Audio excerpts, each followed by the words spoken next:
Makinig kayong mabuti. Hanggang sa kabilang buhay ba naman, maasim pa rin yung beauty ni Aling Flora?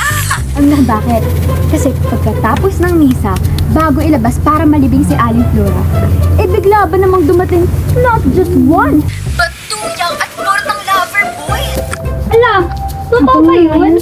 Tama, correct ka dyan. Kaya yung asawa, si Mang Tunog, galit na galit. Kanina. Kawawa siguro si Manong. Huy! Kasi, imagine yun. Siyempre para mawala yung amoy formalin. pa niya na meron. Naging balsamo kasi kami ni tatay kanina ng kliyente bago namin nilibing si Aling Flora. Tatlo, Hindi ka nga amoy formalin. Nakakamatay naman ng utak yung dami ng pabango mo. ayos na yan. Tago na yan, dun lang kayo. Pabango na ba? Grabe, hindi mo makikita. Oh, ikaw. Kanina mo pa kinukunutan yung phone mo.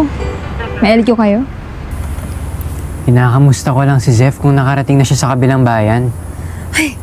Wow! Bakit? Boyfriend ka ba? Nanay ka? Hindi ka nga nakaabot sa ka-talking stage kung makapag-alala to. Kala mo, di 2 oras lang yung biyahe.